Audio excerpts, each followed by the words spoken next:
So we are back again guys sa panibagong episodes ng ating reaction na video. At ngayon ay nagbabalik ulit tayo dito kay Kuya Pipi Tandok. Ito ay pinamagatang na yung pinaka nakakatakot na kuhanan ng kamera. Huling-huli sa kamera, walang ulo. Oo, walang ulo. So, siguro na. So simulan na natin. Narito na ang mga pinaka nakakatakot na nakuhanan ng kamera. At sa mga videong ito, posibleng hindi mo makalimutan ito hanggang sa iyong pagtulog. Kaya't kung ready ka na, ano pang hinihintay mo? Tara na! Marami pa pala akong hindi ko pa pala, siguro mga ilan pa ata na hindi ko pa nagagawa ng reaction video. Kasi feeling ko ito, hindi ko pa to talaga technically na nagagawa ng reaction video. So, kailan pa ba to? Anong, 2 years na. 2 years ago na pala to. September 28, 2022. So, ngayon ko lang din siya nakita. So, back to video. Sa paunang video natin, makikita natin ang isang lalaki na nasa loob ng isang studio na ito. Maya-maya lamang ay biglang nag-brown out dito. Yung mga panahon na iyon ay siya lamang ang nasa loob ng area na ito. Pero Agoy, sobrang ano niyan, sobrang dilim niyan. ang hindi inaasahang pangyayari Hindi naman masyado. tutunghayan mo dito lamang Kasi nakabukas pa yung ano yung mismong monitor sa video na ito. Biglang namatay ang kanyang ilaw at kuryente sa kasagsagan ng kanyang trabaho. May mapapansin tayo na isang bintana na salamin sa kanyang kanan. Titigan nating maigi ang salamin na ito. Dito kasi mangyayari ang pinaka nakakilabot na nakunan ng CCTV na ito.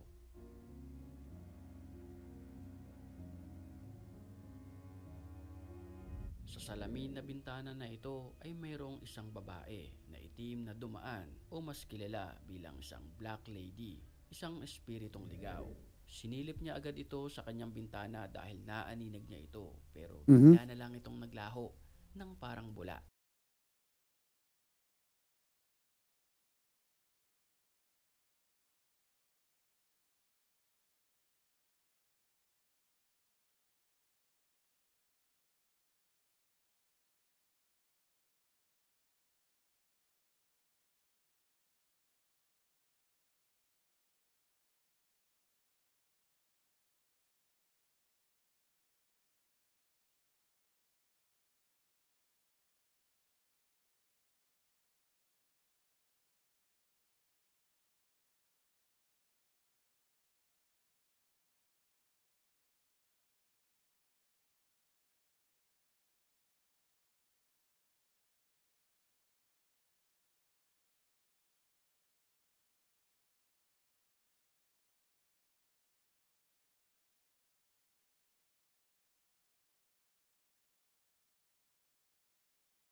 Yung hugis tao.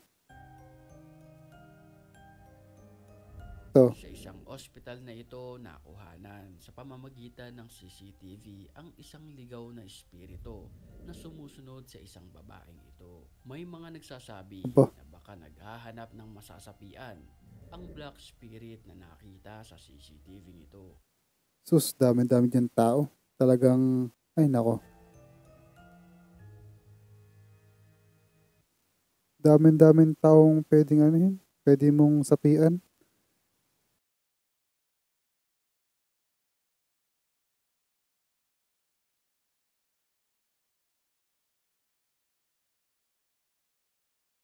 Galing umano to, mamili.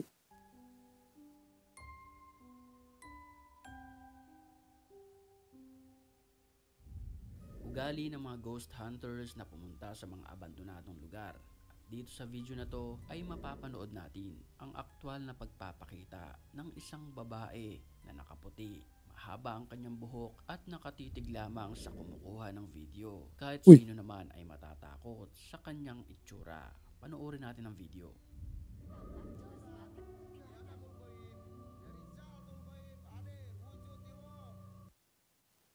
lahat ng nakikita kong ganito. Tapos iba yung langguwahe nila. Scripted pa talaga.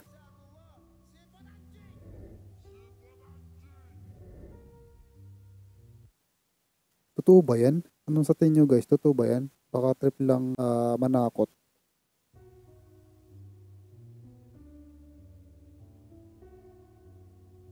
Parang naglagay lang ng uling sa mukha. Scripted yun.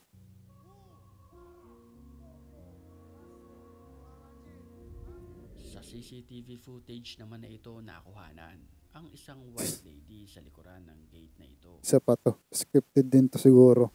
Habang binabantayan ng lalaki ang establishment, may biglang sumulpot na lamang at nagbukas ng malaking gate na ito na nakaputi at mahaba ang kanyang buhok. Mapapansin din natin na tila wala rin itong muka na maaaninag. Nang maalimpungatan ng bantay, napansin niyang bukas ang gate na kanyang binabantayan. Kaya niya pinuntahan ito at isinarado. Scripted ang po.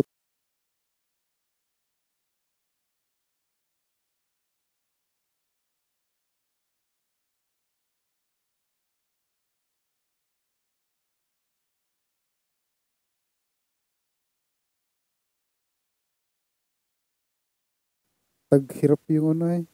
Taghirap yung multo.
Ha, edited yun guys.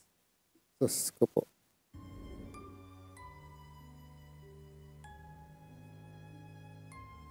Edited yan par. Sus. Wag na tayo dito maglokohan. Sus ko may marimar.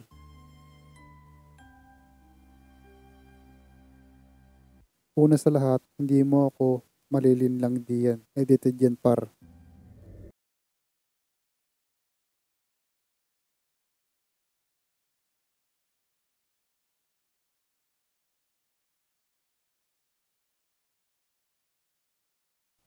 Edited yan.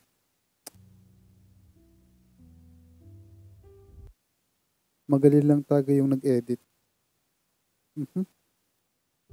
Sa isang hiking naman nahagip ng kamera ang isang lalaking walang ulo. Sa magbabarkada, siya lamang ang natatangi. May kasabihan tayong mga Pilipino na kapag ka nakakita tayo ng taong walang ulo, ay posibleng mapahamak ito at kalaunan ay posible ring itong mamatay. Bagamat kuha ito sa ibang bansa, nakakapangilabot pa rin isipin na may kasama ka na isang lalaki na walang ulo.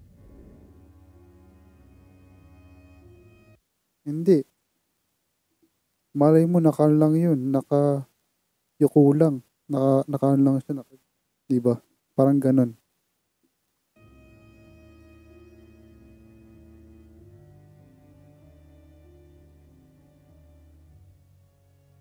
Indonesia pala to. May ginalang at nabasa ko dun sa sa damit ni Kuya. Ano? Indonesia. Nakalagay, no?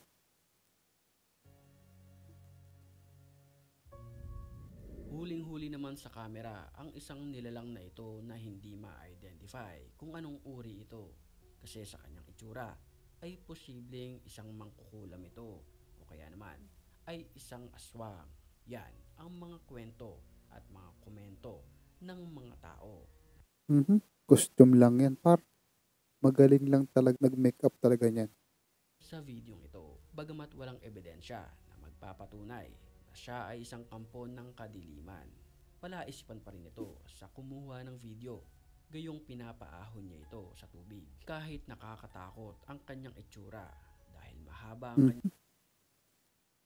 kanyang buhok at ang mukha niya ay tila isang nasunog. Ikaw, kung tatanungin ka, anong klaseng nilalang ito? Siya ba ay isang ermitanyo o isang pulubi lamang o baka naman ay isang kampon Hindi nga siya makasis sa tubig. ng kadiliman? I-comment mo na ang iyong opinion sa comment section. Ada hubungan apa kamu dengan pria tadi?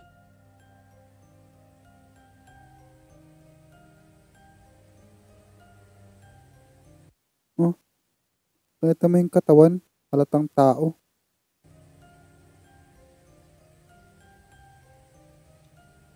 Ay, hindi. Ito nga, parang ang nipis nung palad niya. Ay, no, ang nipis ng palad. Alam mo yung parang yurit ito, itong part na to.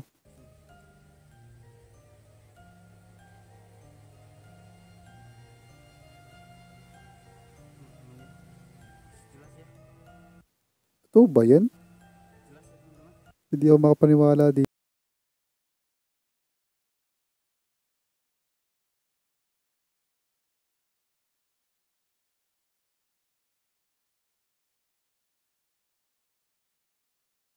Ano lang talaga siya sa tubig. Sa hindi siya umaalis dun sa tubig.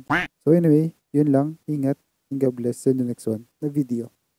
Paalam.